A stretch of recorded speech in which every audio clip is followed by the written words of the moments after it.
Welcome to the Risen Team Builder Dorans Playoffs Primer. My name is Mayo-Tack, or Mayo, and alongside me I have Dinooglesaur and UOOOOOOOOH. Together we will be getting you up to speed with everything you need to know heading into the playoffs. Playoffs are a single elimination bracket with best of 3 games all the way up until the finals, which are a best of 5. Seeds 1 and 2 were given a bye and are seeded directly into the semifinals, with seeds 4 through 6 having to fight their way through quarters. We will be covering teams in a reverse seed order, so we're starting with K and D, and here's Dinooglesaur to do so. Hello everybody, Dinooglesaur here. UOOOOOOOOOH, Mayaotak, and I are pumped to preview each of the teams in the Dorans Division playoffs for all of you. The regular season and tiebreaker week were absolute bangers, so I'm expecting more of the same from the playoffs. I'm going to kick us off today with the kind internet boys. K and D are entering the playoffs as the 6th seed with a series record of 3-3 and a game record of 7-9. K&D's roster is very similar to the iteration that made semifinals in Dorans' 2025 winter season, with one changeup, that being Pegasus Knight in the support role. In the top lane, Gordon has put together a decent season, although admittedly has not been as consistent as they were in Dorans during the winter. Now, look for Gordon to either be diving the backline on their signature Renekton or creating space on a tank. K&D's jungler is Justinho, who generally plays bruisers and loves to make plays happen for the team. Justinho is 3rd among Dorans junglers in kill participation with 71%. In the mid lane for K&D is Roomba Fiesta, which, by the way, is my favorite username in Dorans for the 2nd straight split. Roomba Fiesta is a mage player who mains Sway, but also has a solid pool of control mages outside of that.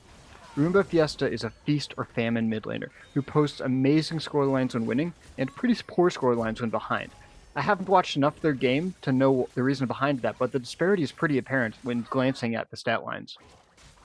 K&D's bot laner is Squult, who I believe is K&D's X-Factor. Squult will challenge the fight from level 1 and will continue to do so until the Nexus explodes. Well, theirs or the opponents. Squult typically has the hands to outmaneuver their opponents in impressive fashion, but can look like a bit of an inter when they pick a fight with down numbers.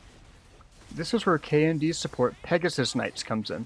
Pegasus Knight's role seemed to be keeping Squult alive no matter what Squult is doing, and no matter the odds, they will almost always be together on the map. Pegasus Knight has played a number of champions, but primarily Rakan and Nami this season.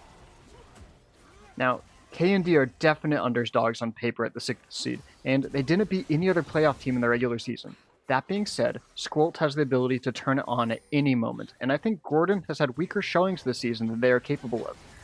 I think this underperformance and underdog status could be a strength for K&D, as they could take teams by surprise. Gordon, Roomba Fiesta, and Squult all have great days. Now, I realistically do think that could happen during quarterfinals, but I really don't favor K&D versus OP in the semifinals should they make it there. On the flip side, K&D could even be bounced from quarterfinals without winning a game if any of those 3 pieces fail to perform.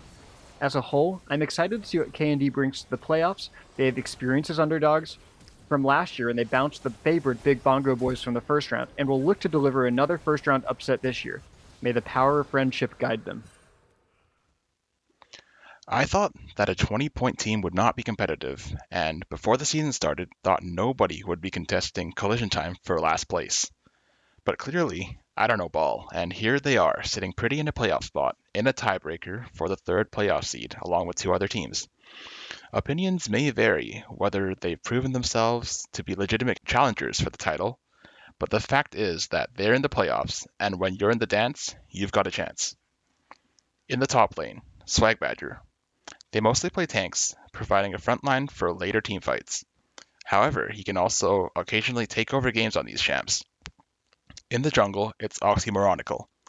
He's the closest thing CT has to a second carry, consistently posting strong performances, even on facilitator champs. CT's mid laner is TSL Carry Potter, who often plays champs with great utility or wave clear. The star of the show is definitely Nectar on AD Carry. With a wide variety of champions that he can give 1v9 performances on, he might just be the best mechanical player in the league. Almost every CT win comes off the back of him getting 10 plus kills, and how he does is the best indicator for CT's chances in any given game. And finally, on support is Found Clarity. They mainly play engage supports, but won't hesitate to use that CC for peeling rather than engage. Collision Time may have a 4-2 record along with 2 other teams, but questions might be raised about who they beat in order to get there. Their 4 wins were all against non-playoff teams, while their matchups against playoff teams were both losses. Doubters might wonder whether they were simply the beneficiary of a weak strength of schedule, and it'll be up to CT to squash these doubts when they face their quarterfinals opponents. Personally, I think a 2-1 loss to Fruits shows that CT belongs here, and they've only gotten better as the season progressed. Everyone who cares enough about the league to be watching this video should already know CT's biggest strength by now. Nectar has consistently carried this team to wins, and with a supporting cast who does everything in their power to make space, peel, and frontline for him, he always has the opportunity to do so. However, I think Oxymoronical's performance is flying under the radar with Nectar's insane scorelines. He's fantastic on facilitators, especially Jarvan, but can play most AD bruisers and divers to a high level, whatever his team needs. And as a team, they're just one of the best at playing around their AD carry. Nectar is not just solo killing people over and over, it's favorable objective skirmishes and smart rotations that gets him off to the races. When your biggest strength is so sharp, your biggest weakness will also be very sharp. Nectar is almost always carrying games. However, CT's solo lanes are almost never carrying games. Whether that's a draft or playstyle consideration, Swag Badger and TSL Carry Potter are almost never playing carry champs, and as a result, aren't ever in a position where they can become carry threats. This places most of that burden onto Nectar and, to a lesser extent, Oxymoronical. Everybody knows that CT is going to be playing for Nectar, and when you can be certain about a team's game plan, strategizing around it becomes very simple. I won't say anything specific, but it shouldn't be hard for opponents to figure it out. I think this team's peak will probably top out at the semifinals. They played one good game against CO, but ultimately lost 2-0 in the regular season. And OP's bot lane can likely match Nectar while having a clear advantage in the top lane. If they win their quarterfinals match, they will have to face one of these two teams, and as much as I like CT and their commitment to their team identity, I can't favor them over either CO or OP. And of course, winning their quarterfinals match isn't guaranteed either. The fact is that they've only played 2 playoff teams, and that means assumptions will basically be guesses, and we'll simply have to see what happens with them. TFP, or the Freed Pharaoh, are coming into playoffs in 4th off the back of a strong regular season. In top lane they have Markulon, in jungle Coleslaw, mid Govna Colin Brown, ADC the Golden Pharaoh, and support Draconical. This team is very well points optimized, as they have shown they are able to build a strong team around 3 6-point players in their jungle, mid, and support roles. This team was one of the participants of the 3-way tie for 3rd in Dorans. This team beat CT but lost to Fruits, and is now staring down a best-of-3 rematch against CT. If this team is successful against CT, they'll be moving into the semis against CO. TFP has consistently shown the strength required to be able to take down these teams, as well as the tools required to be able to beat them. Against CT, TFP have shown that they are able to play well into Nectar and remove his ability to play the game, which was able to significantly hamper the star power that's present on CT. Unfortunately, we have not seen them play against CO, but in their series against OP, they were able to take a game off of them, showing that they have the potential to upset these higher seeded teams. In regards to their players, this team has a lot of unorthodox options that are not mirrored by other teams in the league. Draconical has shown many times that he understands the macro impacts that the support can have map-wide outside of just the bot lane. Specifically on his Poppy and with his level 1 jungle invades taking after core JJ.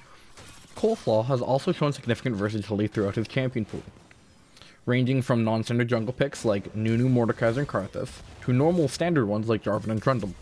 This team has shown some weaknesses as well.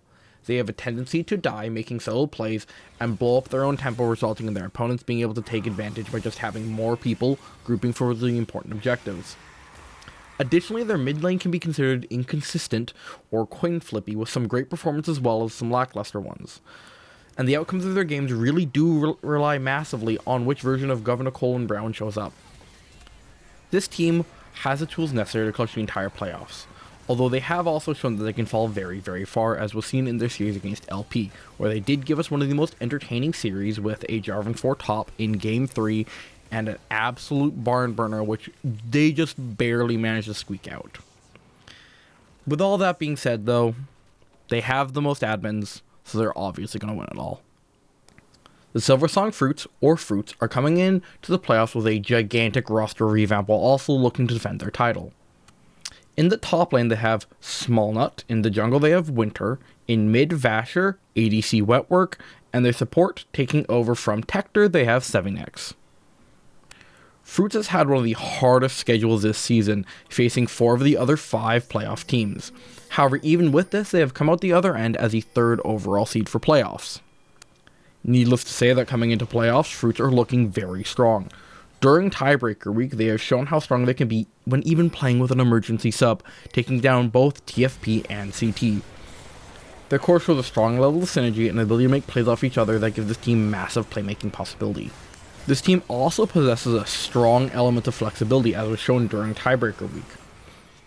This flexibility is not just playing their roles and making plays off of each other, but being able to have people play different roles and play them well. This kind of flexibility makes the team significantly harder to evaluate and even predict regarding their performances. Given what we have seen, it is not out of the question that this team can make it to the finals, but they will have to go through the likes of OP. On paper, this team is very well points balanced, with no real outstanding difference between points in the top side or the bot side of the map, with the only difference between a 6-point support and a 4-point top laner. On top of the flexibility this team has shown, they have also shown an ability to manage their mental in order to allow them to bounce back and play out a full series rather than just folding after a loss. This is not an easy feat, as some other teams do just fall apart after losing their first game, but Fruits have shown that even if they aren't able to cinch out the first one, they can come back to win the next 2. I would say on this team, the players to watch are their topside trio in Smallnut, Winter, and Vasher, who have all shown a strong synergy in the past and who could completely run rampant if unchecked. I expect the Fruits vs Candy matchup to be a bit of a stomp in the Fruits' favor, with the Fruits vs OP matchup to be an absolute barn burner, where honestly it's a complete coin flip in my opinion of who would come out of that ahead. Fruits not only has the hands, but they also have the mental to be able to successfully defend their title, but there's a huge question regarding if they're going to be able to show up against the teams that have previously beat them to do so. OP is self-proclaimed to have 3 Dilfs in a chariot and 2 young bulls pulling it. And that chariot has been on a warpath ever since their week 1 loss, taking 5 straight series wins afterwards. Old Palace's roster is stacked in top lane. They have Denial Hurts, a versatile player who can play carries and tanks alike, but in Dorans, he's mainly smacking people around on carry picks. Zen, their jungler, plays carries and also plays tanks like carries, splashing offensive items on tanks like Amumu and Skarner, all while farming up a storm and ganking every lane. Pontastic Fantasy is the mid laner for Old Palace, playing mainly control mages and a bit of Ahri as well, and they mainly follow up on plays started by other players. Boldfont is the ADC, and plays a mixture of hyper carries and strong early laners, usually not opting into utility options. Finally, on support is the Zister, who seems to be comfortable playing enchanters and engaged supports alike, usually picking for synergistic bot lane combos. Old Palace's 5-1 record features wins against Kind Internet Boys, Silversong Fruits, and the Freed Pharaoh in terms of playoff teams. Notably, they did not face the undefeated Correctional Officers, and their series loss was actually to GG Bot Diff, who unfortunately failed to make the playoffs. Old Palace can win games in many ways. Denial Hurts can become unstoppable in the side lane, Zen seems to have the power to shift every lane in his team's favor, and Boldfont can easily become a carry threat as well. It's through this versatility that they've beaten out their opponents in 5 out of 6 series this season. They're able to play through all 3 of these players, which means opponents need to play a solid game across the map in order not to get blown out by an ultra-fed OP member, whether that's going to be Denial, Zen, or Boldfont. That being said, every team has 24 points to use, which means nobody has an unassailable roster. In the 3 game losses that Old Palace had suffered, all 3 featured opposing teams managing to get the advantage against Pontastic Fantasy, whether that's with health leads, mid-prio, or just straight-up solo kills. Teams with a strong mid-jungle can certainly take advantage, which might be the way to crack Old Palace's shell. Additionally, for the giant leads they amass, Old Palace doesn't exactly play cleanly once they get them.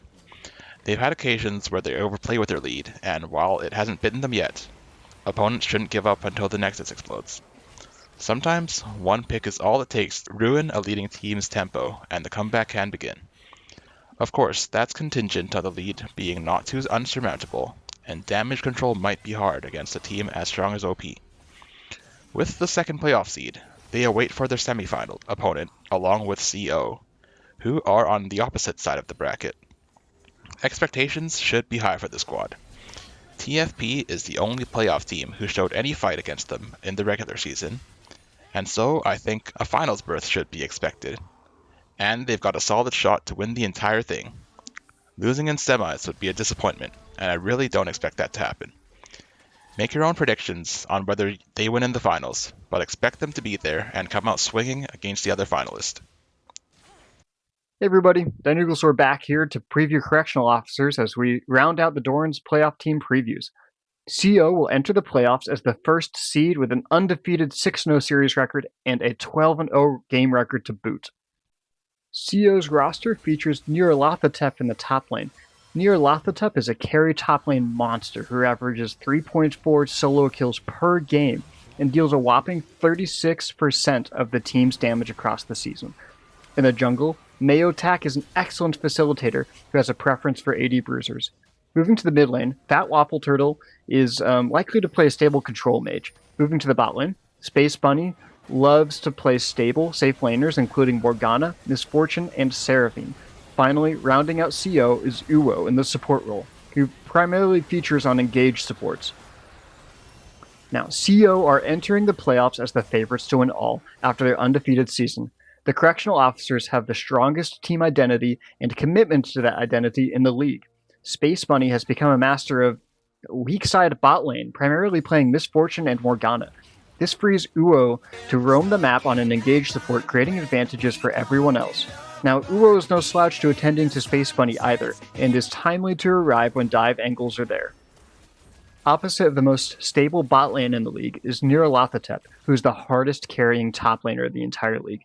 Mayo-Tack is an excellent facilitator, helping their top laner accumulate massive advantages in every game to the tune of an average of 3,500 gold lead over their opponent at 25 minutes. CO has a formula, and it's a winning one. To top this off, CO has excellent team fighting around objectives that allow them to consistently turn winning positions into one games. No throne leads here. With all that said, how can CO be beaten? I think the team to beat CO will find a way to repress Space Bunny in the bot lane while UOOOOOOOH is roaming. And then that leads to my biggest question about CO. If they lose a game in that manner, do they have a backup plan, or will they try to run it back with the same team goals? League of Legends is a very hard game to win if your bot laner can't have an impact. The two teams I see having the best shot at being CO are either Old Palace or the Freed Pharaoh, who both play very strong bot lanes. Now, theory crafting aside from how we beat CO, they're undefeated, not dropping a single game all season, and I fully favor them to win the entire league right now. I would say their worst possible finish is losing to Old Palace whenever they meet. Zen, Denial Hurts, and Bold Font are all top 3 players in their roles, and CO haven't met them in an official match yet. To conclude, CO has been the most dominant team in all of Dorans this season. They've got the most dominant top laner, and I think they've got the strongest team identity in the league. Watch for them to continue playing their weak side bot lane strategy while their top side rolls whoever's in their way. Thank you so much for watching the Dorans Playoffs Primer. I hope you tune into the stream and cheer for your favorite team. We'll see you on the Rift.